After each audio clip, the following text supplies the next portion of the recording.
Hey learners, welcome back to my YouTube channel and I welcome to all of you in this amazing session. So hey guys, आज हम editorial the Hindu के editorial के साथ उपस्थित हैं और यहाँ पे आप देख सकते हैं एक नया एडिटोरियल है।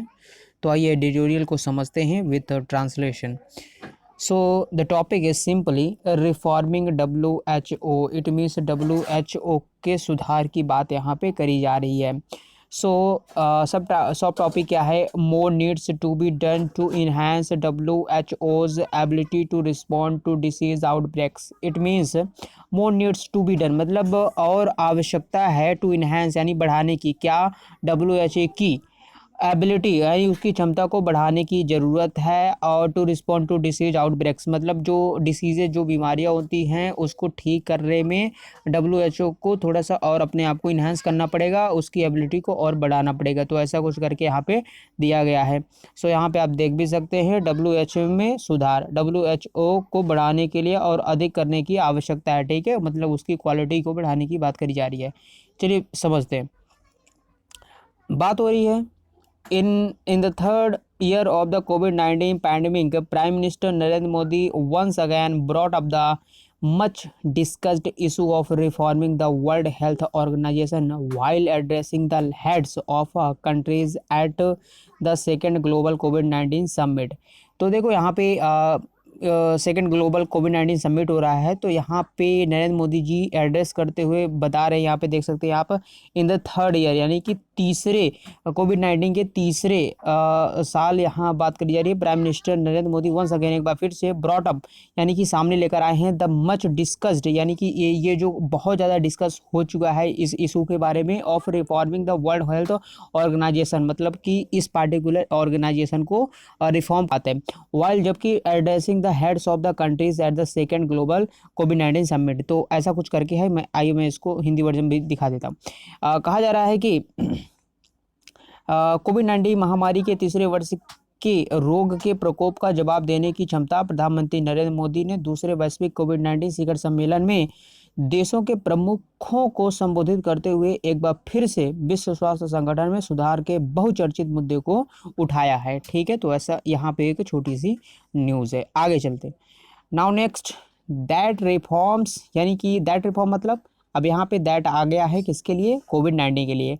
सो that reforms are urgently needed to strengthen यानी कि ये जो रिफॉर्म है अर्जेंटली मतलब इसको अर्जेंट रूप से नीड है किस चीज़ को? स्ट्रेंथ करने की, मजबूत करने की। द ग्लोबल हेल्थ बॉडी यानी कि जो ये वैश्विक रूप से हेल्थ बॉडी है इसको मजबूत करने की ज़रूरत है। And its ability to respond और इसकी एबिलिटी है कि ये रिस्पॉन्ड करे to novel and known diseases outbreak in order to limit the harms caused to the global community is beyond debate. देखो मतलब यहाँ पे ये सिंपल सी बात हो रही है कि ग्लोबल लेवल पे जो ये बीमारी इस प्रकार की बीमारियाँ फैलती है तो उस प्रकार की हानि से बचने के लिए पहले ही ये अवेयर होना चाहिए और इसको स्ट्रेंथ बनाया जाना चाहिए ताकि ये पहले से इन सारी चीज़ों के बारे में एक प्रकार से कह सकते हैं एंटीबॉडी तैयार कर सके। तो देखिए क्या बता रहे हैं यहाँ पे। देखिए कहा जा रहा है कि वैश्विक स्वास्थ्य निकाय को मजबूत करने के लिए सुधारों की तत्काल आवश्यकता है और वैश्विक समुदाय को होने वाले नुकसान की सीमित करने के लिए उपन्यास और जात बीमारियों के प्रकोपों का जवाब देने की इसकी क्षमता बहस से परे है। तो वही बात है, सिंपल सी बात वही है। चलिए अब आगे देखते हैं। अब यहाँ पे हम लोग समझेंगे, आगे कहा जा रहा है कि the long delay and tall information regarding the novel coronavirus, including the virus outbreak in Wuhan and its stubborn refusal to allow the global agency to investigate freely and fairly the origin of the virus, have highlighted the need to strengthen WHO। तो simple सी बात है यहाँ पे the long delay, चलिए काफ़ी लंबा है, यहाँ पे मैं आपको समझा देता हूँ एक्चुअली क्या बता रही है। यहाँ पे इनके थ्रू बताया जा रहा है, कहते हैं कि लंबी देरी और चीन की अनिच्छा से उपन्यास कोरोना वायरस के बारे में महत्वपूर्ण जानकारी साझा करने के लिए जिसमें वुहान में वायरल का प्रकोप शामिल है और वैश्विक एजेंसियों को स्वतंत्र रूप से और निष्पक्ष रूप से जांच करने की अनुमति देने के लिए इसके जिद्दी रिफ्यूसल की उत्पत्ति शामिल है। यहाँ पे सिंपल सी बात ये है। अब चलिए थोड़ा आगे देख लेते हैं हम लोग और आगे समझेंगे। But any attempt to build a stronger WHO must first begin with increased mandatory funding by member states. इसके अलावा आगे बताते हैं, जस्ट अ मिनट, हाँ, फॉर सेवरल, एक मिनट, हाँ, for several years the mandatory contribution has accounted for less than a fourth of the total budget, thus reducing the level of predictability in WHS responses. The bulk of the funding is through voluntary contribution. तो ये simple सा यहाँ पे दिया गया है sentence. आइए मैं इसको बता देता हूँ कि क्या ये कहने की कोशिश कर रहे हैं.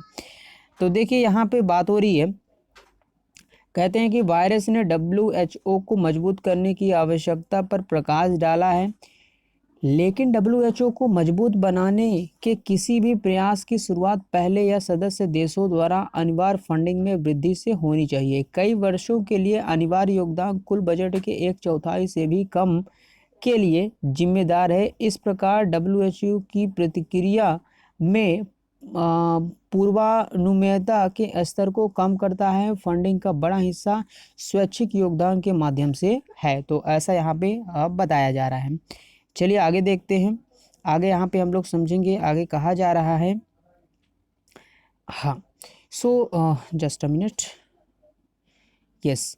सो यहाँ से अब हम लोग आगे देखेंगे. अब बताया जा रहा है कि importantly it is time to provide the agency, मतलब मुख्यतः अब ये ज़रूरी है कि अब प्रोवाइड किया जाए agency with more power to demand that member state comply with the norms and to alert WHO in case of disease outbreak that could cause global harms.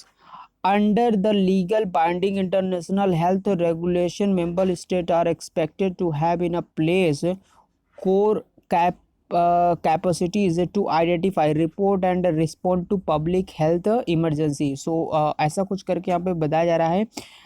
यहाँ पे हम लोग हिंदी वर्जन देखते हैं. So you can see over here, just a minute, yes, हाँ.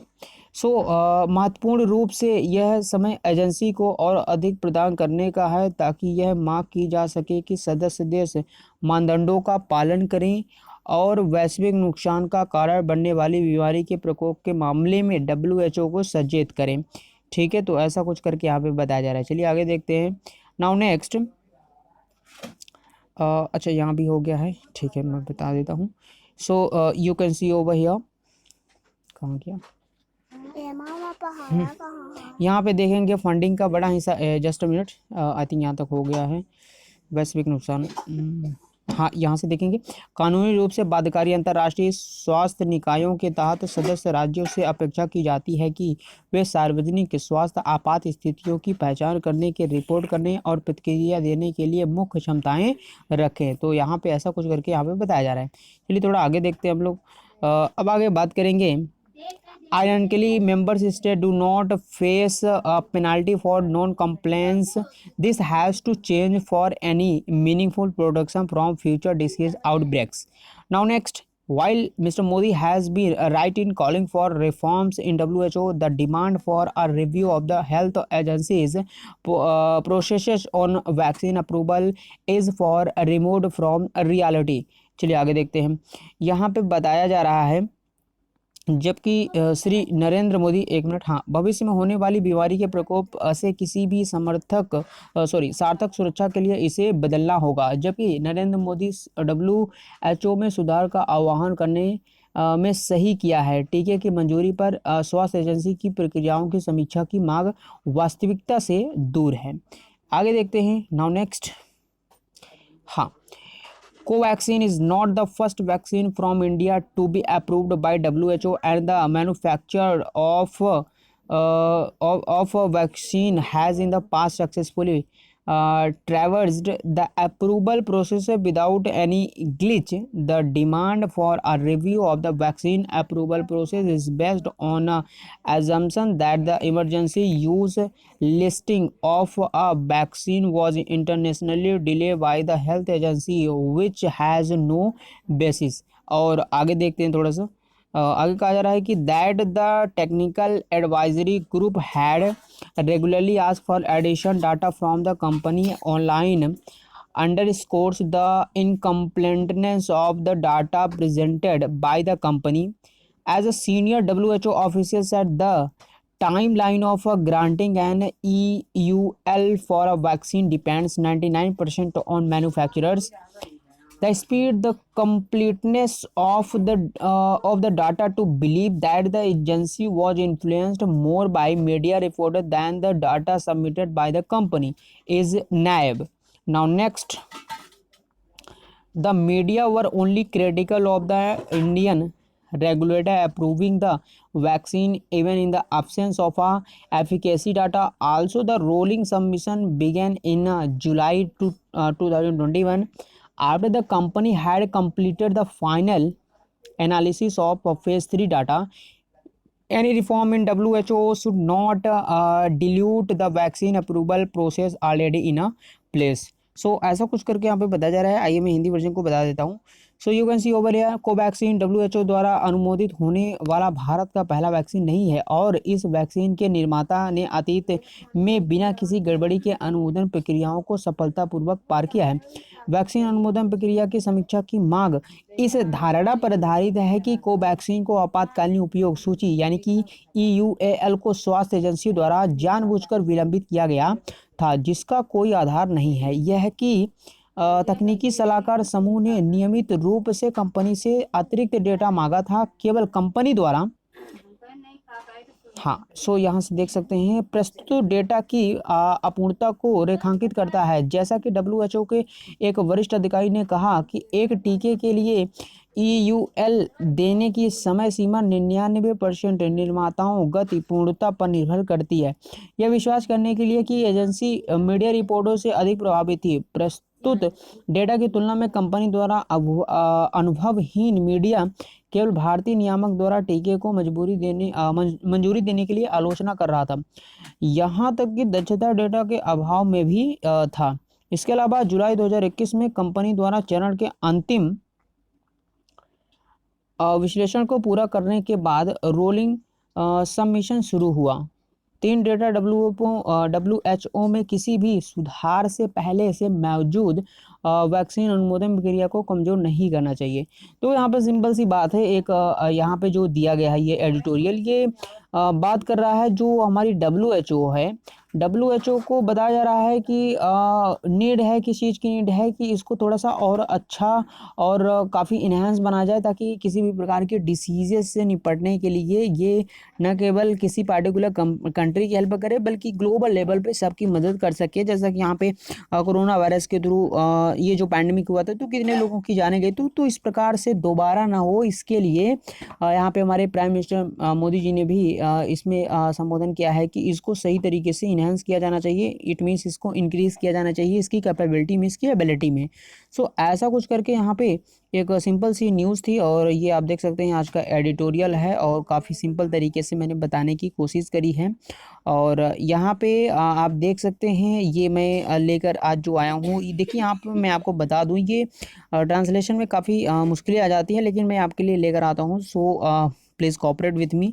और इसमें बहुत सारी चीज़ें एक्यूरेट नहीं आ पाती हैं, आई नो, बट कुछ चीज़ें आ जाती हैं जिससे आप समझ सकते हो कि उनका मीन्स क्या है कहने का और वो क्या कहना चाहते हैं। तो ऐसा कुछ करके यहाँ पे मैं कोशिश करता हूँ कि चीज़ें बता दूँ आपको, ठीक है। सो बस आज के लिए बस इतना ही रखते हैं, मिलते हैं नेक्स्ट वीडियो में। So till then take care and see you. जय हिंद।